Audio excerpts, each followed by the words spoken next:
Por favor, hermanos, abran sus Biblias en el libro del profeta Jeremías.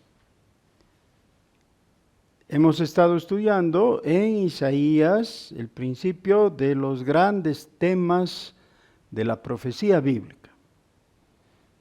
Para todo cristiano es muy importante saber cuáles son esos temas porque es por la profecía que somos alcanzados por la palabra de Dios. Y muchas de las malas interpretaciones del Nuevo Testamento surgen a causa de la mala comprensión de la profecía del Antiguo Testamento. Ahora hemos visto en el libro de Isaías que entre los grandes temas, que por supuesto no hemos concluido, es decir, solo hemos dado inicio a nuestro repaso, están el conocimiento de Dios, en primer lugar, y luego la comprensión de los términos juicio y justicia. Pero junto con esto, inevitablemente viene el concepto del arrepentimiento. Ahora vamos a avanzar más de 100 años en la historia. Recuerden que Isaías fue un profeta del tiempo de la monarquía de Judá. Él era un sacerdote, tal vez no de la casa de Aarón, pero era un miembro del sacerdocio ahí en Judá. Isaías era una persona sobresalientemente noble y distinguida.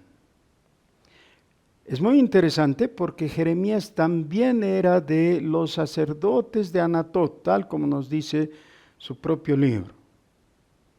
¿De qué vino a profetizar Jeremías? No ya en la época de los reyes, cuando el reino de Judá era por lo menos relativamente independiente, sino en la época de la deportación. Vivió, por supuesto, Jeremías algunos años antes que suceda la deportación. Él experimentó todos esos dolores de los preparativos de la deportación. No se sabía que eso iba a ocurrir, de no ser por la palabra de profetas como Jeremías y como Habacuc o como Sofonías. ¿Por qué? ¿Por qué sucedió esto? Eso es lo que llama la atención a toda persona que está empezando a entender el concepto de la historia del pueblo de Israel. Así que por eso les ruego que abran sus Biblias en Jeremías capítulo 11, donde dice: palabra que vino de Jehová a Jeremías diciendo: oíd las palabras de este pacto y hablad a todo varón de Judá y a todo morador de Jerusalén. Y les dirás tú: así dijo Jehová, Dios de Israel: maldito el varón que no obedeciere las palabras de este pacto, el cual mandé a vuestros padres el día que los saqué de la tierra de Egipto, del horno de hierro, diciéndoles: oíd mi voz y cumplid mis palabras, conforme a todo lo que os mando, y me seréis por pueblo, y yo seré a vosotros por Dios, para que confirme el juramento que hice a vuestros padres, que les daría la tierra que fluye leche y miel, como en este día. Y respondí y dije: amén, oh Jehová. ¿Qué es lo que tenemos aquí? Algo muy sencillo. Dios está comisionando a Jeremías para ir y hablar con el pueblo. No solamente el rey, sino todo el pueblo. Está hablando con Judá, que había preservado la dinastía de David, pero también con Israel, según les dice el versículo 3, es el Dios de Israel. Y hace una presentación sumamente negativa de la forma del pacto. Y esta forma negativa, por supuesto, está expresada en una maldición. Versículo 3 dice: maldito el varón que no obedeciere las palabras de este pacto. Recordemos que un pacto es un contrato, es un convenio establecido entre dos partes. Hay el pacto de iguales, entonces el pacto es condicional a las cláusulas en las que se comprometen las dos partes. Pero hay un pacto de desiguales, es el pacto del mayor con el menor. En el pacto de desiguales, por supuesto, Dios es el mayor y el hombre es el menor. Y no hay convenio o algo que el hombre pueda establecer como condición. Dios es el que pone las condiciones. Es un pacto impuesto por el mayor. Esto es fácil de comprender porque Dios es el mayor y es el creador, es el que tiene de entrada todos los derechos. Sin embargo, esto es lo bueno, podemos confiar en el carácter gracioso de Dios. Es decir, podemos confiar en que Él hace todas las cosas y decide todas las cosas y las cláusulas del pacto para bien nuestro. Por tanto, aunque es un pacto de desiguales, es un pacto ventajoso para nosotros. Pero ese pacto reclama de nosotros algo que se puede resumir totalmente en esto. El hombre debe obedecer las palabras de Dios. Y si no lo hace, queda en maldición. Esto no es una innovación, no es un invento de Jeremías, que entonces se podría cuestionar. Más bien, Dios les está diciendo, así fue establecido desde el origen. Cuando yo les saqué de la tierra de Egipto, establecí que así tenía que ser. Ustedes tenían que obedecer lo que yo les mande. Y no lo hicieron. Versículo 6. Y Jehová me dijo: pregona todas estas palabras en las ciudades de Judá y en las calles de Jerusalén, diciendo: oíd las palabras de este pacto y ponedlas por obra. Ahora todo esto está establecido en forma positiva. Así como en el verso 3 estaba la redacción negativa con maldición, ahora está en forma positiva. Dice: oíd las palabras de este pacto y ponedlas por obra. Porque solemnemente protesté a vuestros padres el día que les hice subir de la tierra de Egipto, amonestándoles desde temprano y sin cesar hasta el día de hoy, diciendo: oíd mi voz.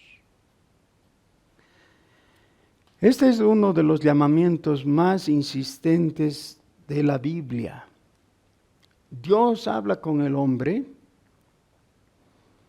y como introducción y resumen de lo que le quiere decir, le insta con estas palabras: oigan mi voz.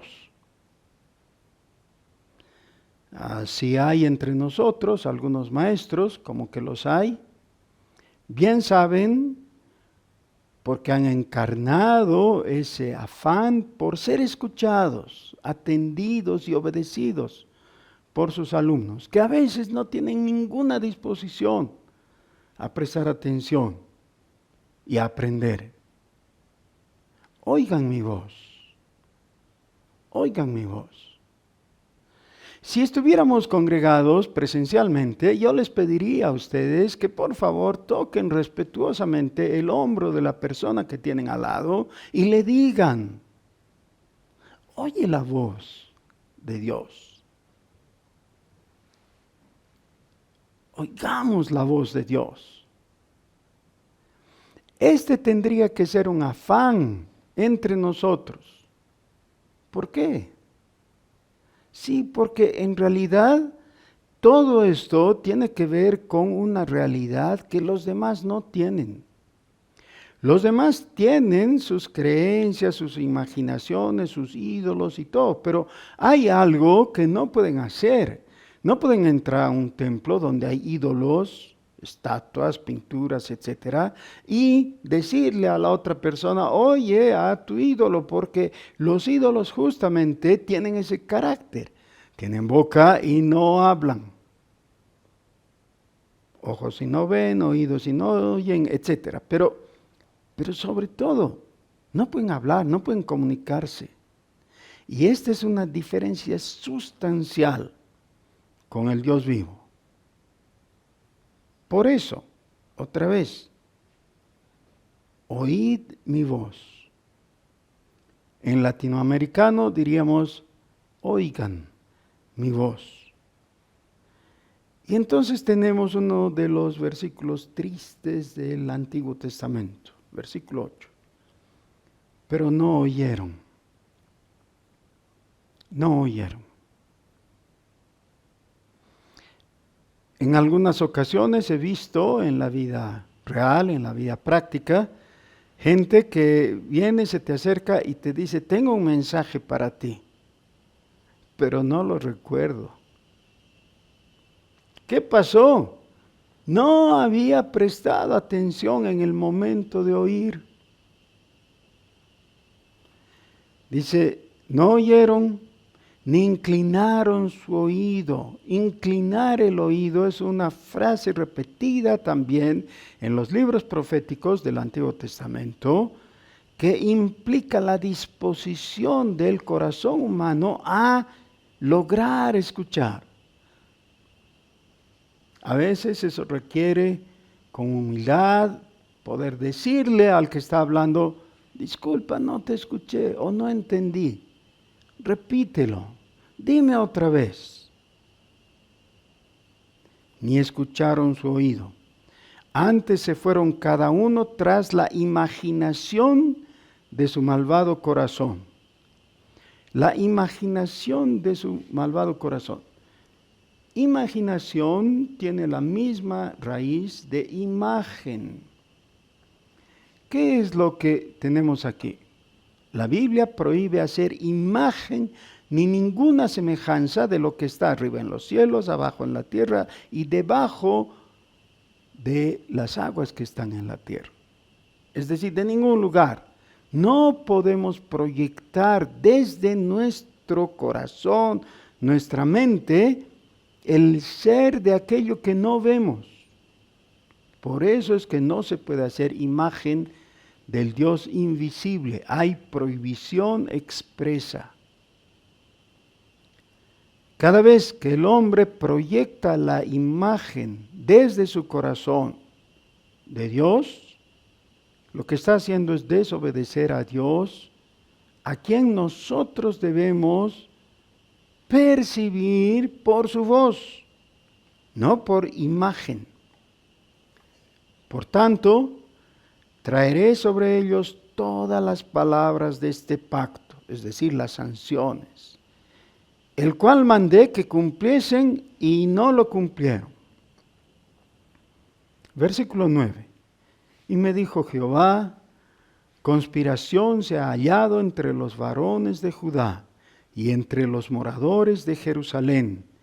Se han vuelto a las maldades de sus primeros padres, los cuales no quisieron escuchar mis palabras y se fueron tras dioses ajenos para servirles. Aquí servirles significa adorarles. La casa de Israel y la casa de Judá invalidaron mi pacto, el cual había yo concertado con sus padres.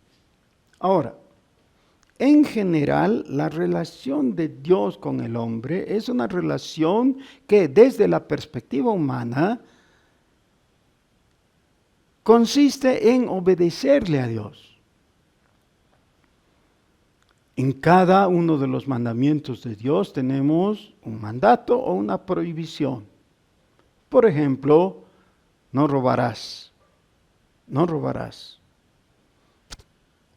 Robar es desobedecer a Dios. ¿Hace eso que Dios deje de ser nuestro Dios? No. Hace que seamos merecedores de una sanción para aprender, porque dice la palabra que Dios al que ama castiga, como a hijo.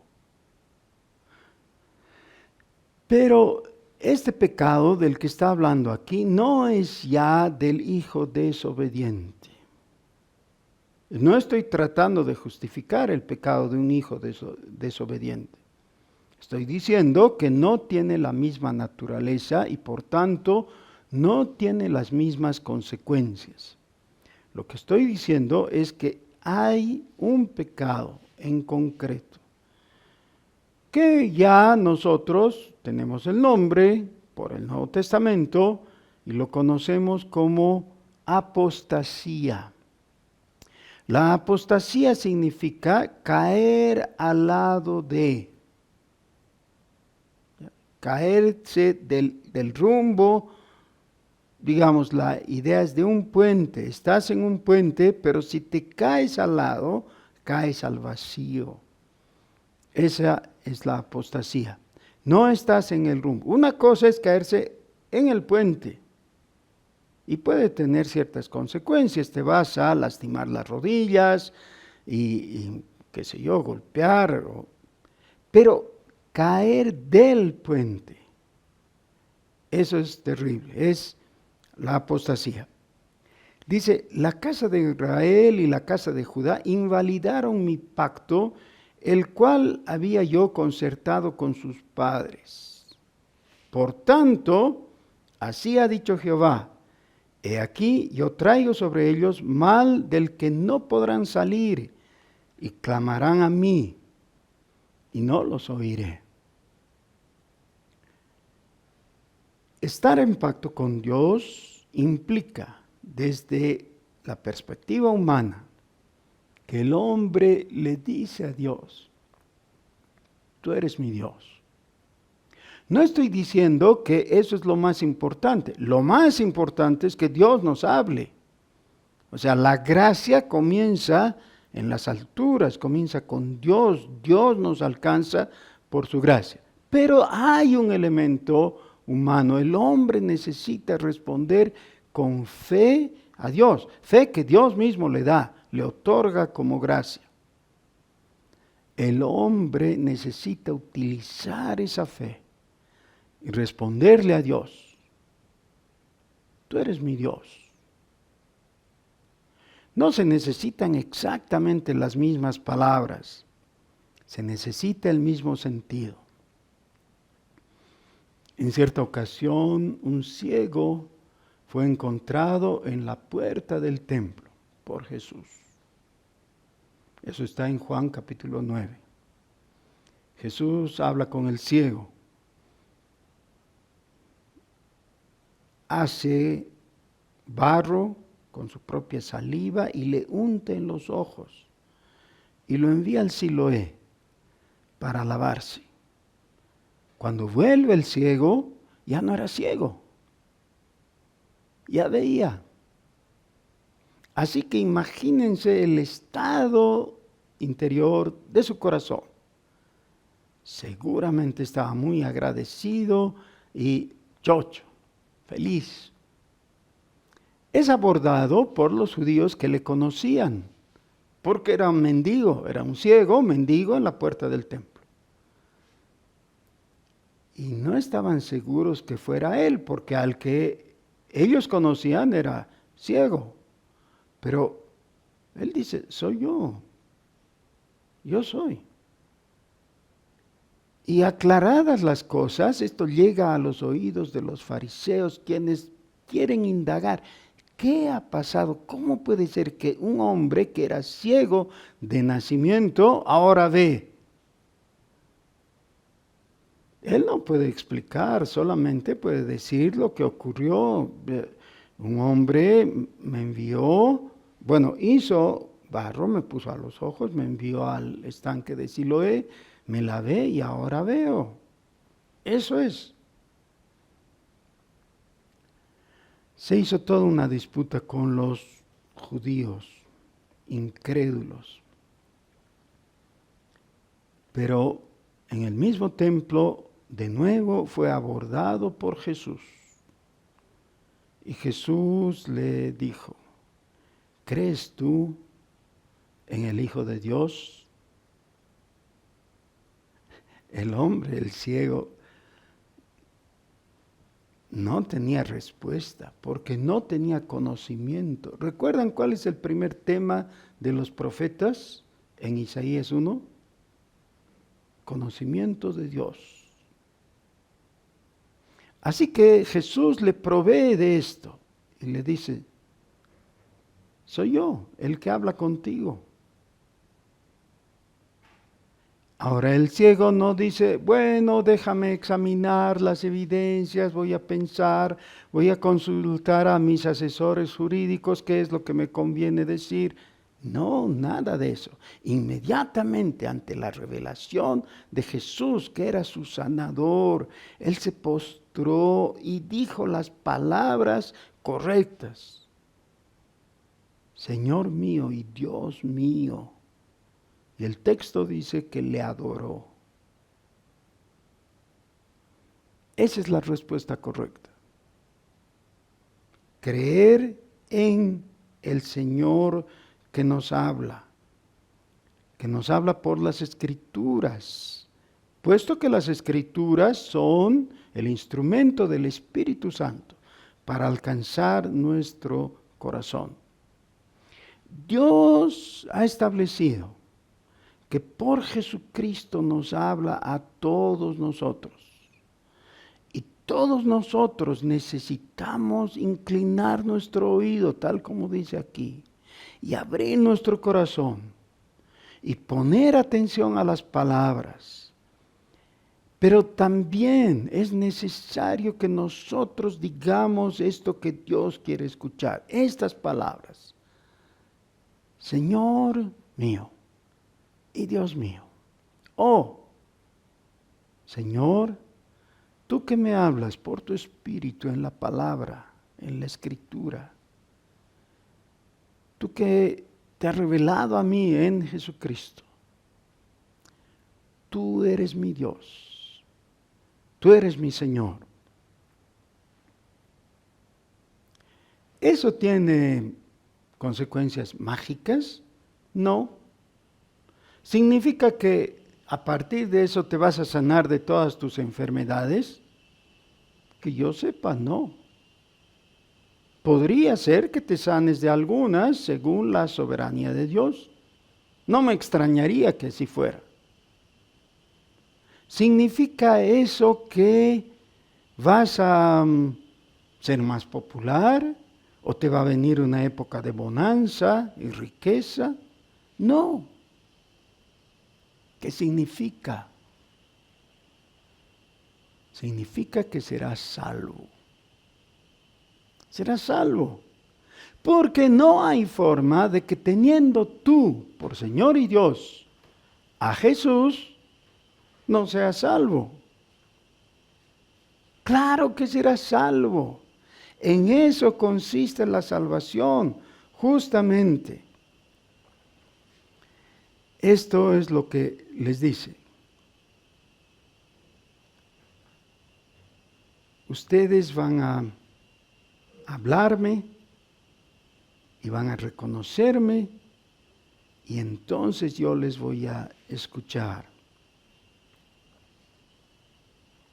Jeremías tuvo que predicar un mensaje muy duro en época de incredulidad a los israelitas. Los israelitas habían actuado mal Y lo habían hecho por mucho tiempo, por siglos, de levantarse y volver a caer. Sus pecados fueron perdonados una y otra vez. Pero cuando cometieron el pecado de apostasía, Dios tuvo que intervenir drásticamente.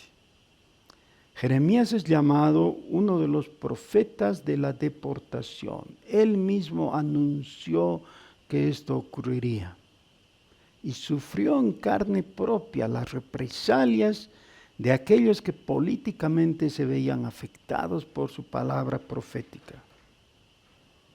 Así que el término para hoy día, de nuestra parte, es el término pacto. Pacto que en hebreo y en griego fundamentalmente tienen el mismo sentido y que se traducen a nuestro idioma. Pacto del cual el Señor dice: maldito el varón que no obedeciere las palabras de este pacto, porque este pacto contiene por un lado la ley de Dios, los mandamientos. Por tanto, el que se considera pueblo de Dios tiene que obedecer la ley de Dios. Los mandamientos de Dios están vigentes, a diferencia de lo que creen y enseñan algunas personas. El Señor Jesús dijo: no crean que he venido a abrogar la ley. No he venido a abrogarla, sino a cumplirla. Ahora, no somos salvos por la ley, no somos salvos por obedecer a la ley. Obedecemos a la ley por haber encontrado salvación en Jesucristo. Ese es el orden correcto. Pero no hay salvación en Jesucristo si tú no respondes con fe a la palabra de su llamamiento y le dices: tú eres mi Dios. Oh, como las palabras del que fue ciego: Señor mío y Dios mío. Les invito a que todos nosotros, una vez más, agachemos nuestros rostros, inclinados y fervientes, hablemos con Dios. Oremos. Señor nuestro, tú eres nuestro Dios, porque además no hay otro Dios, solo tú existes. Señor, quita de nuestros corazones todo afán de hacer idolatría, de establecer imágenes, de dar culto a otros seres, como justo en estos días en nuestro país y en otros lugares del mundo, donde las religiones de la muerte tienen lugar y no te reconocen a ti que eres el Señor de la vida. Señor, nosotros, en obediencia a tu palabra, rechazamos fechas como Halloween o de todos los santos o de los difuntos. Nada de eso nos interesa, Señor. Nos interesa escuchar al Dios vivo y verdadero, porque no hay otro. A ti te damos la gloria y reconocemos que en Jesucristo el pacto no solamente ha sido renovado y restablecido, sino que entra en vigor poderoso de salvación y nos beneficiamos con eso por la fe en Jesucristo. Señor, toda la gloria sea para ti. En el nombre de Jesús. Amén.